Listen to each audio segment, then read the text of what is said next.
সবাইকে স্বাগত জানাচ্ছি। আমি ফিরোজ তোহা। শুরুতেই সংবাদ শিরোনাম জানিয়ে দেব এই মুহূর্তে হাতে পাওয়া সর্বশেষ গুরুত্বপূর্ণ আপডেট বাংলা সংবাদ। শুরুতেই থাকছে শেখ হাসিনাকে নিয়ে ভারতের সামনে 3টি রাস্তা খোলা আছে। গত মাসেও যিনি বাংলাদেশের প্রধানমন্ত্রীর পদে ছিলেন সেই শেখ হাসিনা ভারতে পালিয়ে আশ্রয় নিয়েছেন এখন, যা দীর্ঘ 3 সপ্তাহ পেরিয়ে গেছে। চরম গোপনীয়তা এবং কড়া সুরক্ষার মধ্যে ভারত সরকার আপাতত তার বোন শেখ রেহানার সঙ্গে থাকার ব্যবস্থা করেছে ঠিকই, কিন্তু তার সম্বন্ধে কি চূড়ান্ত সিদ্ধান্ত নেওয়া হবে সে বিষয়ে আনুষ্ঠানিকভাবে কিছুই জানানো হয়নি। ইতিমধ্যেই শেখ হাসিনার লাল পাসপোর্ট বাতিল করে দিয়েছে বাংলাদেশ সরকার। এখন শেখ হাসিনাকে নিয়ে নরেন্দ্র মোদী কোন পথে হাঁটবেন? প্রিয় দর্শক, এ বিষয়ে থাকছে একটি গুরুত্বপূর্ণ আলোচনা, সঙ্গে থাকুন। এবার জানাবো হারুন আসে সন্দেহে উত্তরায় বাড়ি ঘেরাও। আলোচিত সাবেক ডিবি প্রধান মোহাম্মদ হারুনা রশিদ রাজধানীর উত্তরায় একটি ভাড়া বাসায় অবস্থান করছেন। এমন সংবাদের ভিত্তিতে ওই বাসা ঘিরে রাখে স্থানীয়রা। পরে খবর দেওয়া হলে ঘটনাস্থলে উপস্থিত হয় পুলিশ ও সেনাবাহিনী। উত্তেজিত জনতা বাড়িটিকে এমনভাবে ঘিরে রাখে যাতে হারুন ওই বাড়ি থেকে কোনো দিক দিয়ে পালিয়ে যেতে না পারে। প্রিয় দর্শক, শেষ পর্যন্ত হারুনের ভাগ্যে কি ঘটেছে? তিনি কি পালিয়ে গেছেন নাকি ধরা খেয়েছেন জনতার হাতে? জানতে হলে সঙ্গে থাকুন। জানাবো অনেক কষ্টে ভাগ্নেকে আয়নাঘর থেকে উদ্ধার করেছিলাম। সোহেল তাস রাজনীতিতে ফেরার কোনো আগ্রহ নেই বলে জানিয়েছেন সাবেক স্বরাষ্ট্র প্রতিমন্ত্রী তানজিম আহমেদ সোহেল তাস। গুম প্রসঙ্গে তিনি বলেছেন, তার এক ভাগ্নেকে অপহরণ করে 11 দিন আয়নাঘরে রাখা হয়েছিল। অনেক কষ্ট করে তার ভাগ্নেকে আয়নাঘর থেকে উদ্ধার করতে পেরেছিলেন।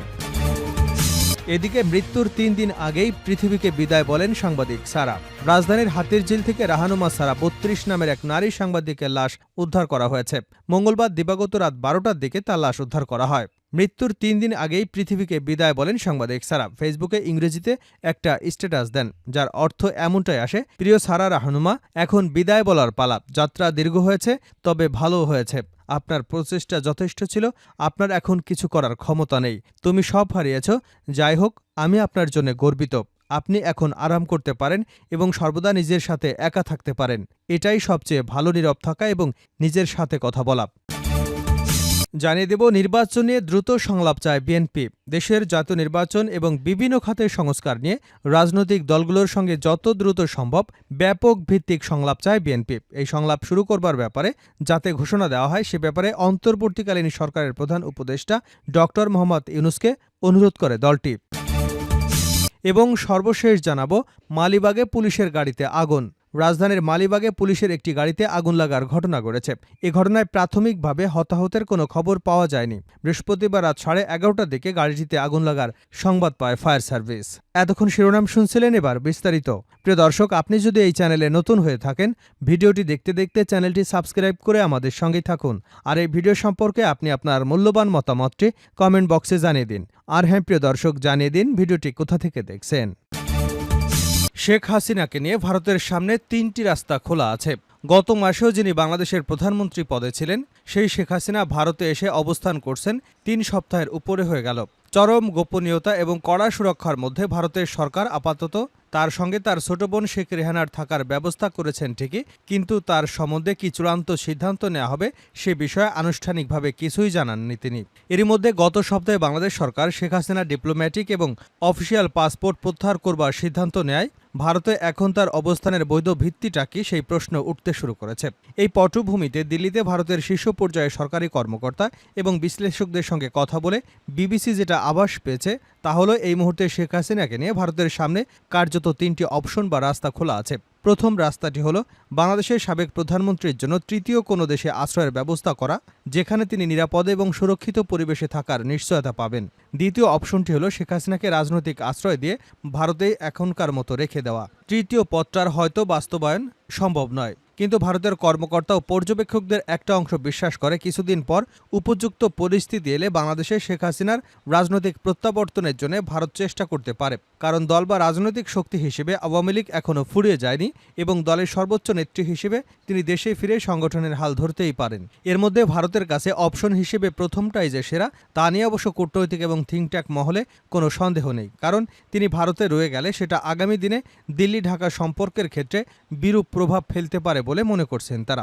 এর পাশাপাশি ভারত বাংলাদেশের প্রত্যাবর্তন চুক্তির আওতায় শেখ হাসিনাকে হস্তান্তর করার জন্য ঢাকার কাছ থেকে যদি কোনো অনুরোধ আসে, সেটা যে কোনো না কোনো যুক্তিতে দিল্লি খারিজ করে দেবে তাও একরকম নিশ্চিত। কাজেই শেখ হাসিনাকে বিচারের জন্য বাংলাদেশের হাতে তুলে দেওয়াটাকে ভারতের জন্য কোনো বাস্তবসম্মত অপশন বলে পর্যবেক্ষকরা মনে করছে না। সুতরাং অন্যভাবে বলে শেখ হাসিনাকে নিয়ে স্বল্প বা দীর্ঘমেয়াদে ভারতের সামনে উপরে উল্লেখিত 3টি রাস্তাই খোলা আছে। ডিবি হারুন আছে সন্দেহে উত্তরার বাড়ি ঘেরাও অতপর। আলোচিত সাবেক ডিবি প্রধান মোহাম্মদ হারুনা রশিদ রাজধানীর উত্তরায় একটি বাসায় অবস্থান করছেন। এমন সংবাদের ভিত্তিতে ওই বাসা ঘিরে রাখে স্থানীয়রা। পরে খবর দেওয়া হলে ঘটনাস্থলে উপস্থিত হয় পুলিশ ও সেনাবাহিনী। বৃহস্পতিবার রাত 10টার দিকে রাজধানীর উত্তরা সেক্টর 10 এবং 12 নম্বর রোডের 4 নম্বর বাড়ির সামনে ঘটনা ঘটে। ডিএমপির এই কর্মকর্তার বিরুদ্ধে ইতিমধ্যে একাধিক হত্যা মামলা দায়ের হয়েছে। প্রত্যক্ষদর্শীরা জানান ডিবি হারুন ভবনটিতে আছেন বলে গুঞ্জন ওঠে। এরপর ফেসবুকে অনেকেই লাইভ শুরু করেন। লাইভ দেখে সবাই বাড়ির সামনে এসে জড়ো হতে থাকেন। বাড়িটিতে অনেকগুলো পরিবার থাকে। হারুন কোন ফ্লোরে আছেন তা নিশ্চিত হওয়া যায়নি, তবে বাড়ির চারপাশে এমনভাবে ঘিরে রাখা হয় যাতে তিনি পালিয়ে যেতে না পারেন। রাত 10টার পর থেকে হারুনের উপস্থিতির গুঞ্জন থাকলে সেখানে পুলিশ এবং সেনাবাহিনীর সদস্যরা আসেন। তবে তারা বাড়িটিতে তল্লাশি চালিয়ে হারুনকে খুঁজে পাননি। এ বিষয়ে জানতে চাইলে রাত 12টায় উত্তরা পশ্চিম থানার এক কর্মকর্তা জানান, ভবনের ভেতরে কোনো আসামি পাওয়া যায়নি। পুলিশ ও সেনাবাহিনী ঘটনাস্থল থেকে চলে গেছে। এর আগে গত 6 আগস্ট হারুনা রশিদকে আটক করবার গুঞ্জন ওঠে, কিন্তু ওই দিনও তিনি নিজেই আটক হবার বিষয়টি সাংবাদিকদের নাকচ করে দেন। এরপর থেকে তার আর খোঁজ পাওয়া যায়নি। অবশেষে 16 আগস্ট রাজধানীর খিলক্ষেতে লেক সিটি কনকর্ড এলাকায় একটি অভিযান চালিয়েছিল সেনাবাহিনী। অভিযানে লেক সিটির বর্ণালী ভবন থেকে হারুনের গাড়ি সন্দেহে মালিকবিহীন পড়ে থাকা একটি সাদা মাইক্রোবাস জব্দ করা হয়। অনেক কষ্টে ভাগ্নেকে আয়নাঘর থেকে উদ্ধার করেছিলাম সোহেল তাজ। রাজনীতিতে ফেরার কোনো আগ্রহ নেই বলে জানিয়েছেন সাবেক স্বরাষ্ট্রমন্ত্রী তানজিম আহমেদ সোহেল তাজ। গুম প্রসঙ্গে তিনি বলেছেন, তার এক ভাগ্নেকে অপহরণ করে 11 দিন আয়নাঘরে রাখা হয়েছিল। অনেক কষ্ট করে তার ভাগ্নেকে আয়নাঘর থেকে উদ্ধার করে এনেছিলেন। বৃহস্পতিবার সচিবালয় স্বরাষ্ট্র উপদেষ্টার কাছে নিজের নিরাপত্তা বিষয়ে আলোচনা শেষে সাংবাদিকদের এক প্রশ্নের জবাবে এ কথা বলেন সোহেল তাজ। এর আগে বুধবার অন্তর্বর্তী সরকারের প্রধান উপদেষ্টা, স্বরাষ্ট্র উপদেষ্টা ও সেনাবাহিনী প্রধানের দৃষ্টি আকর্ষণ করে ফেসবুকে একটি পোস্ট দেন তিনি। সেখানে তিনি বলেন, বুধবার রাতে তাকে অনুসরণ করা হয়েছিল। তার ধারণা ওই ব্যক্তি গোয়েন্দা সংস্থার সদস্য। সচিবালয়ে সাংবাদিকদের সোহেল তাজ বলেন, আমি যখন স্বরাষ্ট্র প্রতিমন্ত্রী ছিলাম তখন আমার দায়িত্বনীতির সঙ্গে আদর্শের সঙ্গে সততার সঙ্গে পালন করতে চেয়েছি। আমি অন্যায়, অনিয়ম, দুর্নীতির বিরুদ্ধে সোচ্চার ছিলাম। এই পদক্ষেপ নেওয়ার চেষ্টা করেছি। আমি পদত্যাগ করার পরেও সময়ে সময়ে কিন্তু আমার উপর নানাভাবে নানা কিছু করা হয়েছিল। গুম প্রসঙ্গে সোহেল তাজ বলেন, 2013 সালে আমার এক ভাগ্নে রাকিবকে পুলিশ নিয়ে নির্যাতন করেছিল। তা নিয়েও মামলা হয়েছিল। পরে 2018-19 সালে আমার আরেক ভাগ্নে, তাকে কিন্তু গুম করা হয়েছিল। আজকে যে আয়নাঘর আছে সেই আয়নাঘরে 11 দিন রাখা হয়েছিল তাকে। আমি কিন্তু সে সময় প্রতিবাদ করেছিলাম গুম, খুন, হত্যার বিরুদ্ধে। অনেক কষ্ট করে আমার ভাগ্নেকে উদ্ধার করে এনেছিলাম। রাজনীতিতে ফেরা নিয়ে এক প্রশ্নের জবাবে সোহেল তাজ বলেন, আমি বারবার বলেছি আমার রাজনীতিতে আসার কোনো আগ্রহ নেই। এই পচা, নোংরা এবং নষ্ট রাজনৈতিক কালচারে আমি আসতে ইচ্ছুক নই। কোনো রাজনৈতিক দলের উপর প্রতিহিংসা বা নিপীড়ন সঠিক নয় উল্লেখ করে সোহেল তাজ বলেন, অনেক নিরীহ নেতাকর্মী আছেন, তাদের উপর অত্যাচার নির্যাতনে আমি নিন্দা জানাচ্ছি। পাশাপাশি আমি আওয়ামী লীগকে বলবো, সকল রাজনৈতিক দলকে বলবো, একটু আত্মসমালোচনা এবং আত্মোপলব্ধি করে অনুশোচনাটা খুব প্রয়োজন ভবিষ্যতে এগিয়ে যাবার জন্যে। মৃত্যুর 3 দিন আগেই পৃথিবীকে বিদায় বলেন সাংবাদিক ছাড়া। রাজধানীর হাতিঝিল থেকে রাহনুমা সারা 32 নামের এক নারী সাংবাদিকের লাশ উদ্ধার করা হয়। মঙ্গলবার দিবাগত রাত 12:30টার দিকে তার লাশ উদ্ধার করা হয়। এদিকে মৃত্যুর 3 দিন আগেই পৃথিবীকে বিদায় বলেন সাংবাদিক সারা। ফেসবুকে ইংরেজিতে একটি স্ট্যাটাস দেন তিনি, যার অর্থ এমনটা আসে, প্রিয় সারা রাহনুমা, এখন বিদায় নেবার পালা। যাত্রা দীর্ঘ হয়েছে, তবে ভালোও হয়েছে। আপনার প্রচেষ্টা যথেষ্ট হয়েছে। আপনার এখন কিছু করার ক্ষমতা নেই। তুমি সব হারিয়েছ। যাই হোক, আমি আপনার জন্য গর্বিত। আপনি এখন আরাম করতে পারেন এবং সর্বদা নিজের সাথে একা থাকতে পারেন। এটাই সবচেয়ে ভালো নীরব থাকা এবং নিজের সাথে কথা বলা। আপনার বায়ুরন্ধ খোঁজা উচিত নয়, কারণ এটি আপনার জন্য উপযুক্ত নয়। নিশ্চিত করুন যে সবকিছু চলছে। শুধু নিজের সাথে একা থাকতে পারদর্শী হয়ে উঠুন। আপনার সীমা জানা গুরুত্বপূর্ণ। ভালো থাকুন। এদিকে বুধবার বেলা 11টায় 11 ঘণ্টা আগে অর্থাৎ মঙ্গলবার দিবাগত রাত 12টার দিকে ঢাকা বিশ্ববিদ্যালয়ের রাজু ভাস্কর্যের লোকেশন দিয়ে ফাহিম ফয়সালের সাথে সারা তার ফেসবুকে একটি স্ট্যাটাস দেন।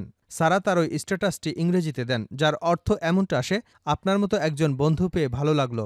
ঈশ্বর আপনাকে সর্বদা আশীর্বাদ করুন। আশা করি আপনি শিগগিরই আপনার সমস্ত স্বপ্ন পূরণ করবেন। আমি জানি আমরা একসাথে অনেক পরিকল্পনা করেছি। দুঃখিত আমাদের পরিকল্পনা পূরণ করতে পারিনি। ঈশ্বর আশীর্বাদ করুন। এছাড়া এই স্ট্যাটাসের আরও 1 ঘন্টা আগে আরও একটি স্ট্যাটাসে সারা লিখেন, জীবন মৃত্যু হয়ে থাকার চাইতে মরে যাওয়াই ভালো। সারা জিটিভি নিউজরুম এডিটর হিসেবে কাজ করতেন। তিনি কল্যাণপুরে থাকতেন বলে জানা গেছে। সারা নোয়াখালী সোনাইমুড়ি উপজেলার ইসলামবাগ কৃষ্ণপুর গ্রামের বখতিয়ার শিকদারের মেয়ে। জানা গেছে মঙ্গলবার দিবাগত রাত 12টার দিকে তাকে উদ্ধার করে অচেতন অবস্থায় ঢাকা মেডিকেল কলেজ হাসপাতালের জরুরি বিভাগে নিয়ে গেলে কর্তব্যরত চিকিৎসক মৃত ঘোষণা করেন। এ বিষয়ে সারার স্বামী সায়েদ শুভ্র বলেন, আমরা সম্পর্কের মাধ্যমে 7 বছর আগে বিয়ে করেছি, পরিবারকে না জানিয়ে।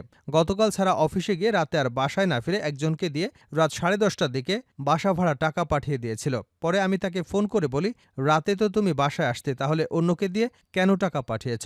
তখন সে ব্যস্ততার সঙ্গে কথা বলে ফোন রেখে দেয়। তাদের মধ্যে কোনো ঝগড়া হয়নি দাবি করে তিনি বলেন, তবে বেশ কিছুদিন আগে থেকে আমার স্ত্রী বিচ্ছিন্ন হয়ে যেতে চাচ্ছে। আমরা দুজনই কাজে অফিসে গিয়ে ডিভোর্স দিয়ে আসব। দেশের এই পরিস্থিতিতে আর কাজে অফিসে যাওয়া হয়নি। এদিকে রাহানুমাকে হাসপাতালে নিয়ে আসা পথচারী সাগর বলেন, হাতিরঝিলে লেকের পানিতে ভাসমান অবস্থায় ওই নারীকে দেখতে পাই। পরে অচেতন অবস্থায় তাকে উদ্ধার করে ঢাকা মেডিকেল কলেজে নেওয়া হলে চিকিৎসক মৃত ঘোষণা করেন। ঢামেকের হাসপাতালের পুলিশ ক্যাম্পেইনের ইনচার্জ পরিদর্শক বাচ্চু মিয়া বলেন, আমরা লাশটি হাসপাতালের জরুরি বিভাগের মর্গে রেখেছি। ঘটনাটি হাতিরঝিল থানা পুলিশকে জানানো হয়েছে। মালিবাগে পুলিশের গাড়িতে আগুন। রাজধানীর মালিবাগে পুলিশের একটি গাড়িতে আগুন লাগার ঘটনা ঘটেছে। এ ঘটনায় প্রাথমিকভাবে হতাহতের কোনো খবর পাওয়া যায়নি। বৃহস্পতিবার রাত 11:30টার দিকে গাড়িটিতে আগুন লাগার সংবাদ পায় ফায়ার সার্ভিস। বিষয়টি নিশ্চিত করে ফায়ার সার্ভিসের নিয়ন্ত্রণ কক্ষের ডিউটি অফিসার রাকিবুল হাসান বলেন, মালিবাগ ফ্লাইওভারের উপরে পুলিশের একটি গাড়িতে আগুন লাগার সংবাদ পেয়েছে আমরা। ফায়ার সার্ভিসের 2টি ইউনিট গিয়ে আগুন নিয়ন্ত্রণে নিয়ে আসে। প্রাথমিকভাবে আগুন লাগার কারণ এবং ক্ষয়ক্ষতির পরিমাণ জানা যায়নি। স্থানীয় সূত্রে জানা গেছে, হঠাৎ করেই পুলিশের গাড়িতে আগুন জ্বলতে দেখেন তারা। গাড়ির বানেট খোলা ছিল। ধারণা করা হচ্ছে যান্ত্রিক ত্রুটির কারণে পুলিশের গাড়িতে আগুন লেগেছে। আগুন লাগার ফলে গাড়ির ভেতরে এবং সামনের অংশ দাউ দাউ করে জ্বলছে।